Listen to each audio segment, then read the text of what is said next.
श्री शिवाय नमस्तुभयम।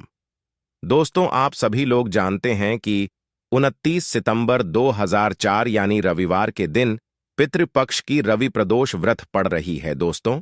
और यह वह रविवार है जो पितृपक्ष महीने में पड़ने वाला सबसे बड़ा रविवार रवि प्रदोष व्रत है, क्योंकि यह पितृपक्ष महीने में पड़ रहा है। और आप सभी लोग जानते हैं कि पितृपक्ष का महीना 18 सितंबर से शुरू होकर 2 अक्टूबर तक चलेगा। गुरुजी ने कहा कि इस पितृपक्ष महीने का अपना एक अलग महत्व होता है। पितृपक्ष महीने में आपके पितर इस धरती पर आते हैं, और अगर हम उनको प्रसन्न करने के लिए कोई भी उपाय करते हैं तो वह आपसे प्रसन्न हो जाते हैं। तो दोस्तों, इस रवि प्रदोष व्रत के दिन आपको यह उपाय अवश्य ही करना चाहिए। और दोस्तों, आप सभी लोग जानते हो, रवि प्रदोष व्रत का अगर सबसे बड़ा कोई उपाय है तो वह 7 चने की दाल वाला उपाय है। तो दोस्तों, इस रवि प्रदोष व्रत के दिन आप लोगों को इस 7 चने की दाल वाला उपाय को जरूर करना है। बहुत सारे लोग होंगे जिन लोगों ने इस उपाय को ना किया हो, मतलब पूरा साल निकल गया, उन्होंने किसी भी दिन इस 7 चने की दाल वाला उपाय को ना किया हो। पर दोस्तों, आपके पास एक आखिरी मौका बचा हुआ है, जो कि 29 सितंबर रविवार रवि प्रदोष व्रत के दिन है। तो इस दिन आप लोगों को इस वाले उपाय को जरूर कर लेना है। भले ही आपने पूरे साल भर इस उपाय को ना किया हो, पर अगर आपने इस श्राद्ध पक्ष महीने की रविवार रवि प्रदोष व्रत के दिन अगर इस वाले उपाय को कर लिया तो आपको इस उपाय को करने का वह फल मिलेगा जिसकी आपने कभी कल्पना भी नहीं करी होगी। इसीलिए आप लोग इस वाले उपाय को एक बार जरूर कर लेना, ताकि आप लोगों के हाथ से यह मौका न जा सके और आपको इस उपाय को करने का फल मिल सके। दोस्तों, यह उपाय पंडित जी ने अपनी अभी की ही शिव महापुराण की कथा में बताया है, जिस उपाय को आज हम आपको बहुत अच्छे से समझाने वाले हैं। इस वीडियो को देखने के बाद इस उपाय को समझने के लिए आपको कोई और वीडियो को देखने की जरूरत नहीं पड़ेगी। तो चलिए दोस्तों, उपाय को शुरू करते हैं। देखिए, यह इस पितृपक्ष महीने के रविवार रवि प्रदोष व्रत के दिन यह इतना खास होता है, इतना महत्वपूर्ण होता है। देखा गया है, कभी कभी बड़े बड़े पूजा पाठ अनुष्ठान से जो मनोकामना पूर्ण नहीं होते, वह पितृपक्ष महीने के दिन एक छोटे से उपाय करने से ही आपकी मनोकामना पूर्ण हो जाती है। और बहुत सारे लोगों ने इस को किया भी है, और उनको इस उपाय को करने का फल भी जरूर मिला है। अगर आप लोग भी इस उपाय को करना चाहते हैं तो आप इस उपाय को पहले अच्छे से समझ लेना, सुन लेना, उसके बाद करना। आपको इस उपाय का फल जरूर मिलेगा। और इस उपाय को कर लेने से आपके घर में चाहे किसी भी प्रकार की दुख और समस्या क्यों ना चल रही हो, आपको उसका कारण भी नहीं पता है कि भाई यह समस्या किस कारण से चल रही है। उसका कुछ भी कारण हो सकता है, जैसे पितृदोष हो सकता है, या किसी भी तरह का मंगल दोष भी हो सकता है। तो इस दिन आप लोगों को 7 चने की दाल वाला उपाय कर लेना है। यह एक ऐसा उपाय है जिस उपाय को अगर किसी विशेष दिन पर किया जाए तो भाई उस विशेष दिन का जो है वह तो हमें मिलता ही मिलता है। पर हमने उस दिन पर इस 7 चने की दाल वाला उपाय को किया है तो हमें उससे भी बड़ा फल मिलता है, और फल बहुत जल्दी मिलता है, क्योंकि आप इस उपाय को बहुत ही बड़े और विशेष दिन पर कर रहे हो। तो चलिए अब उपाय के बारे में बात करते हैं, लेकिन उससे पहले आप लोगों को यह जानना आवश्यक है कि आखिर यह उपाय किस समय करना है, किसको करना है और कैसे करना है। तो चलिए हम आगे आपको वीडियो में एक एक करके बता देते हैं। लेकिन उससे पहले अगर आप लोग हमारे चैनल पर नए हैं तो हमारे चैनल को सब्सक्राइब कर लेना, और इस वीडियो को लाइक करके कमेंट बॉक्स में श्री शिवाय नमस्तुभयम ओम नमः शिवाय जरूर टाइप कर देना। तो दोस्तों, इस 7 चने की दाल वाला उपाय को हमें इस रविवार रवि प्रदोष व्रत के दिन कैसे करना है, किसको करना है, किस समय करना है और कहां पर करना है, ये सारे सवालों के जवाब आपको इस वीडियो में मिल जाएंगे। और जो यह वीडियो देखेगा भाई, उसको 7 चने की दाल वाला उपाय जरूर करना चाहिए, क्योंकि इस दिन विशेष महत्व होता है। और जब बात आ जाए 7 चने की दाल वाला उपाय की, तो यह सोने पर सुहागा वाली बात हो जाती है, और यह एक बहुत ही बड़ा उपाय हो जाता है इस रवि प्रदोष व्रत तिथि का। तो अब दोस्तों, इस 7 चने की दाल वाला उपाय को आखिर करना किसको है, सबसे पहले हम लोग वह बात जान लेते हैं। तो देखो, घर की जो बड़ी माताएं बहनें होती हैं उन माताओं बहनों में से कोई भी एक बड़ी माता बहन इस वाले उपाय को कर सकती है। और दोस्तों, अगर आप चाहे तो अपने घर में से सभी सदस्यों को भी इस उपाय को करवा सकते हैं। अगर किसी व्यक्ति की खुद की कोई मनोकामना है, खुद की कोई दुख और परेशानी है जो कि वह अपने लिए ही करना चाहता है, इस वाले उपाय को तो वह खुद अपने लिए भी कर सकता है। बाकी अगर कोई घर में से ऐसा है जो कि अपने पूरे घर परिवार की सुख और शांति के लिए यह वाला उपाय करना चाहता है, तो भाई वह भी कर सकता है। उसमें भी कोई दिक्कत वाली बात नहीं है। कहने का मतलब यह है कि इस उपाय को हर एक सदस्य भी कर सकता है और पूरे घर परिवार के सदस्य के लिए घर की बड़ी माताओं बहनों में से कोई एक माता बहन भी कर सकती है। माताएं बहनें अगर घर में उपस्थित ना हो या वह यह वाला उपाय ना कर पा रही हो, तो फिर घर का कोई बड़ा सदस्य भी इस 7 चने की दाल वाला उपाय को कर सकता है, चाहे फिर वह पुरुष ही क्यों ना हो। उसमें कोई भी दिक्कत वाली बात नहीं है। उसके बाद में दोस्तों जो अगला प्रश्न निकल कर आता है वह यह आता है इस उपाय को लेकर कि आखिर इस उपाय को हमें किस समय करना है, सुबह के समय करना है कि शाम के समय करना है। तो देखो, इस वाले उपाय को आप लोग सुबह के समय भी कर सकते हो और शाम के समय प्रदोष काल में भी कर सकते हो। अब अगर आप पूछो कि भाई साहब सबसे उत्तम समय कौन सा रहेगा इस 7 चने की दाल वाला उपाय को करने का, तो हम आपसे बस यही कहेंगे कि इस उपाय को आप सुबह के समय करेंगे तो ज्यादा बेहतर होगा। बाकी अगर शाम के समय भी करेंगे तो भी अच्छा होगा, उसमें कोई भी दिक्कत वाली बात नहीं है। तो अब दोस्तों, जो अगली सबसे बड़ी और महत्वपूर्ण बात आती है वह यह आती है कि सुबह अगर हम उपाय को करेंगे तो हमें कितने बजे से ले कितने बजे तक के बीच में करना है, और शाम के समय प्रदोष काल में करेंगे तो हमें कितने बजे से लेकर कितने बजे के बीच में करना है। तो देखो, सुबह जितनी जल्दी हो सके आप उपाय को करने की कोशिश करना। बाकी अगर किसी कारणवश लेट भी हो जाओ, थोड़ी देर भी हो जाए, तो 10 या 11 बजे तक भी आप उपाय कर लेना, पर 12 बजे से ज्यादा देरी ना हो। ठीक है, इस बात का ध्यान रखना। उसके बाद में दोस्तों, अगर शाम के समय प्रदोष काल की बात करें, प्रदोष काल का जो समय होता है वह शाम के 6 बजे से शुरू हो जाता है। मतलब शाम के 6 बजे से लेकर 7 बजे के बीच का जो समय होता है, यह समय प्रदोष काल का समय होता है। इस उपाय को 7 बजे या 8 बजे के बीच में भी कर सकते हो। मतलब शाम के 6 बजे से रात 8 बजे के बीच में आप कभी भी इस वाले उपाय को कर सकते हो, उसमें कोई भी दिक्कत वाली बात नहीं है। किसी कारणवश ना कर पाओ तो थोड़ा देरी से भी कर सकते हो, आपको उपाय का फल जरूर मिलेगा।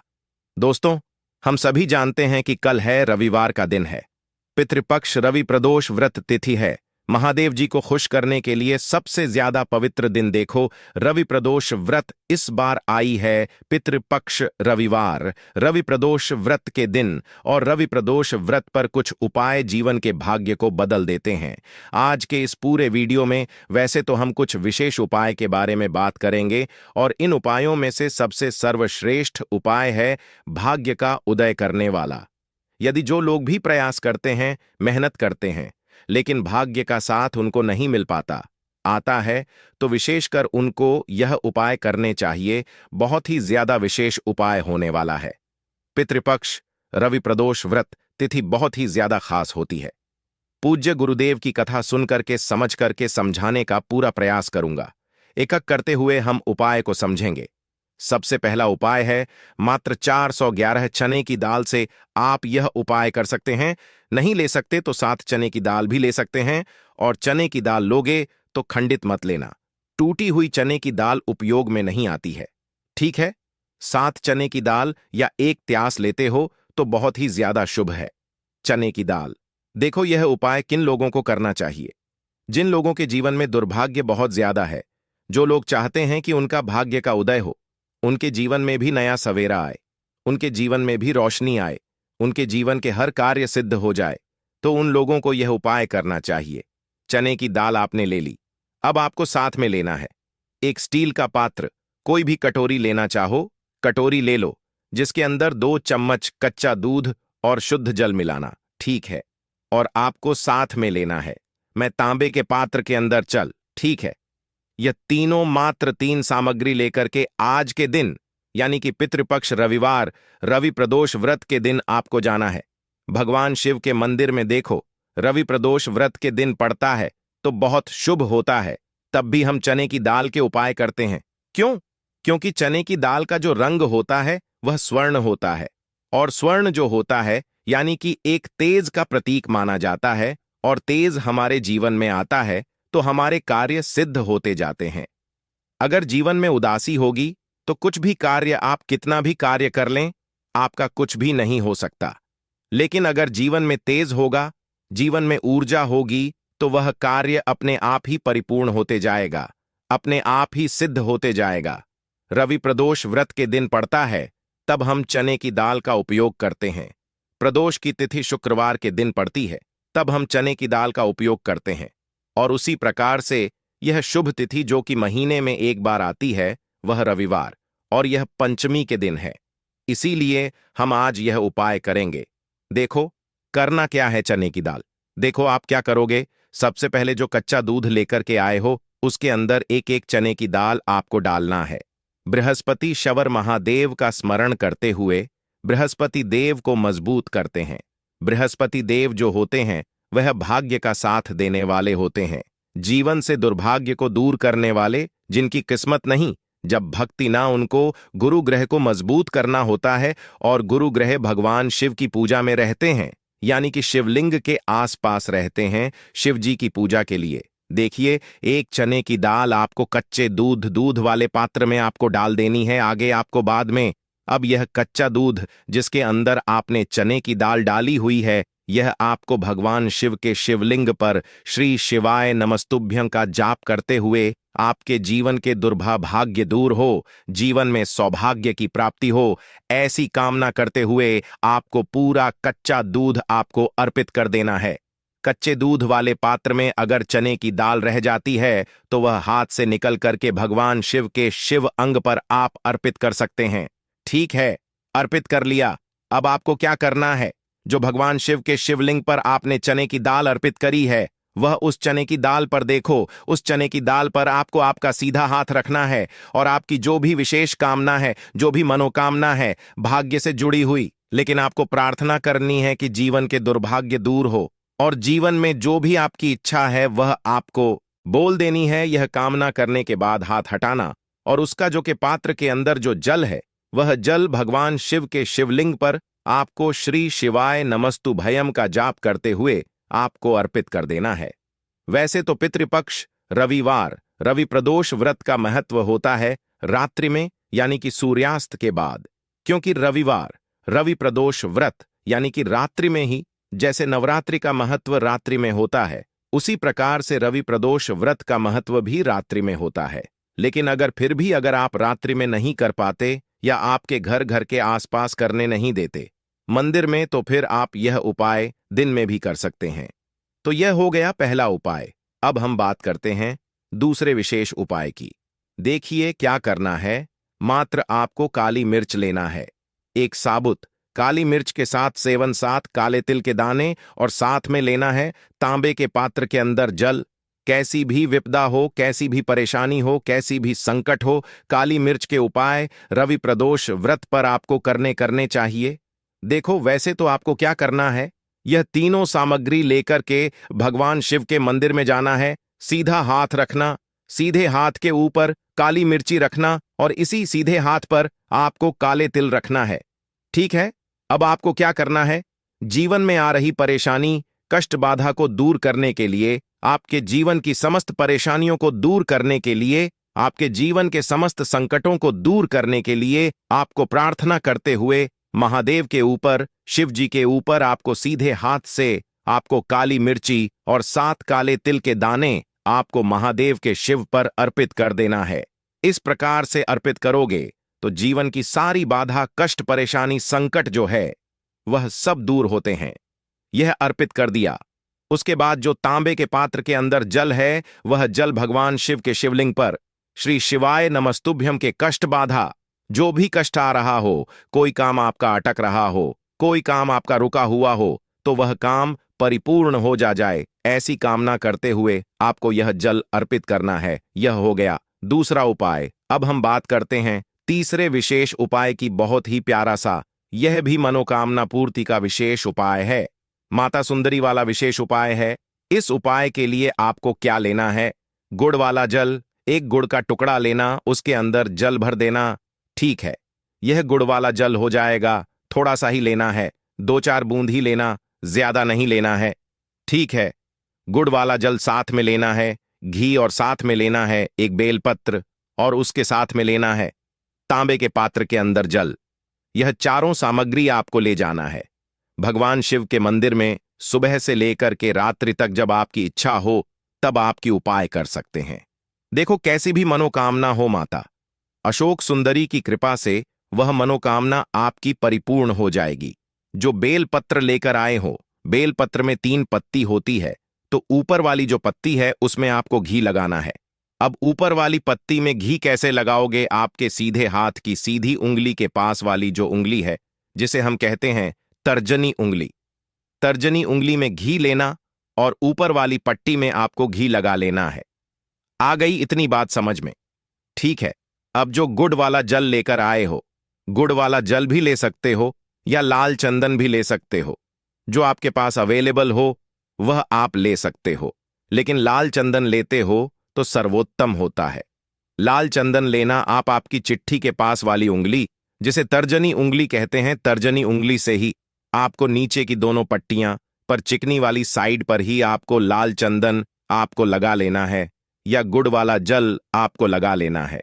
अब यह जो बेलपत्र है इसे उठाना और माता अशोक सुंदरी वाला जो स्थान है वहां पर इसे अर्पित करना। आपकी जो भी मनोकामना है वह बोल करके। अब यहां पर देखो माता, अशोक सुंदरी वाले स्थान पर बेलपत्र कैसे अर्पित करना है। डंडी का हिस्सा महादेव की तरफ होना चाहिए। इस उपाय में यही विशेषता है। देखो, डंडी का हिस्सा शिवजी तरफ होना चाहिए और पत्ती का हिस्सा जलाधारी की तरफ होना चाहिए। इस प्रकार से आपको बेलपत्र अर्पित करना है। और जो अंत में तांबे के पात्र के अंदर जो जल लेकर, क्या है, थोड़ा सा जल पत्नी पर, जो पति आपने बेलपत्र अर्पित करना माता वाले स्थान पर, उस पर थोड़ा सा जल अर्पित करना और बाकी शेष जल भगवान शिव के शिवलिंग पर अर्पित करना। जो भी विशेष मनोकामना होगी इस 29 सितंबर पितृपक्ष रविवार रवि प्रदोष व्रत पर आपको महादेव से कह देना है। निश्चित तौर पर आपकी मनोकामना परिपूर्ण होगी। तो दोस्तों, यह थे पूज्य गुरुजी द्वारा बताए गए कुछ बहुत ही खास उपाय। अगर आपको जानकारी अच्छी लगी हो तो वीडियो लाइक करिएगा। मिलते हैं फिर एक नए वीडियो के साथ। श्री शिवाय नमस्तुभयम।